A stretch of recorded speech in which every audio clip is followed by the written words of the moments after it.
So in this video, I'm just going to do a quick explanation of how you can get rid of cerium oxide that's trapped in pits or scratches within your opal.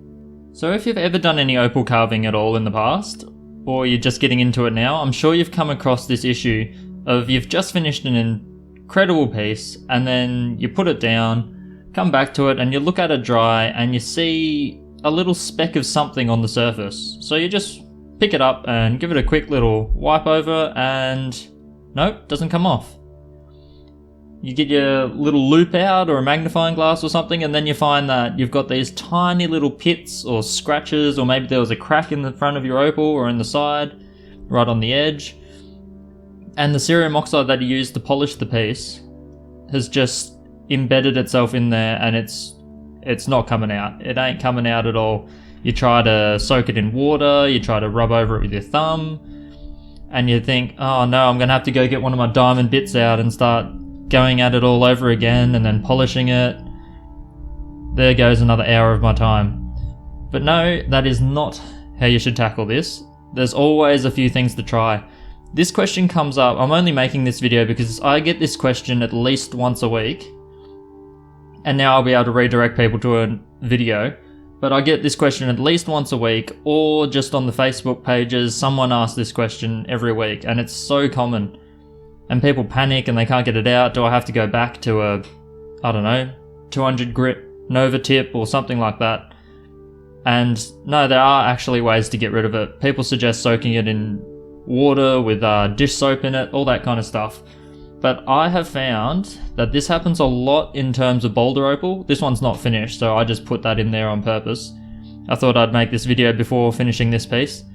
The method that I go with for this is to use an electric toothbrush. I'm sure a manual toothbrush works as well, but the electric toothbrush for me, with the soft bristles and the slight rotating spinning action, just gets in there and just scoops this stuff out without taking away the polish of your stone in the first place. So you can see here that we've got a little scuff, and some pits that are all plugged with the cerium oxide. Once again, I'm using the pink/red cerium oxide.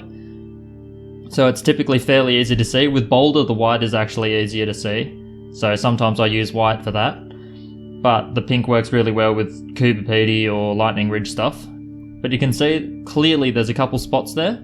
So I'm going to go grab the toothbrush and I'll show you how we get this out without ruining the finish that you've got. Though this one's not finished.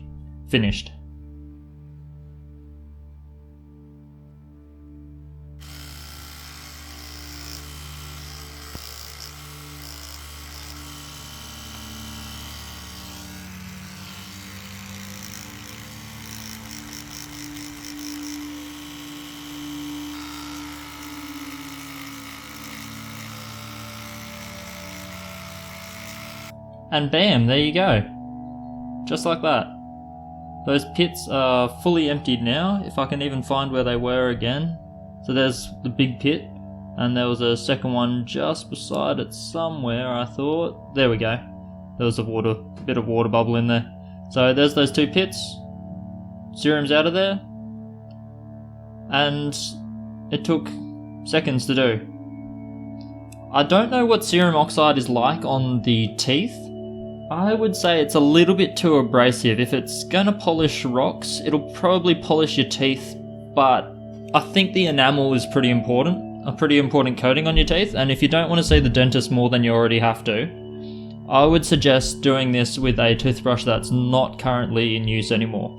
So for me, I use this Oral-B Brawn. I use it on my teeth, but I've got a second one for that. This is the old one. It doesn't hold battery power. It doesn't hold charge very well anymore. And yeah, it's just a basic model. I don't know if it's the same in other countries, but in Australia, you never have to pay full price for an electric toothbrush like this. If you're buying one of these and it's not 60 to 70% off, you're doing something wrong. Because yeah, you shouldn't be paying very much at all. If the toothbrush is worth $60, don't spend more than $20 on it. These things are always on sale. Whether they're at the supermarket or whether they're at like the shaver shop. I think I got my recent one from the shaver shop, but yeah, they're always on special. They're very cheap. It's the heads that cost you, but I have not swapped the head since using that one with Cerium Oxide. So yeah, if you really want to just only have one electric toothbrush, sure, just buy a spare head and make sure you swap it over every time you use Cerium. Maybe write Cerium Oxide on that head and toothpaste on the other one, just so you don't get confused, because I'm not a dentist, but I know my teeth are pretty bad and the dentist always picks on me every time I visit. And I'm sure if I told them I had Cerium Oxide on my toothbrush, they would say I'm an idiot. So don't do that. Just steer clear of the Cerium Oxide on the teeth. Great for boulder, bad for teeth.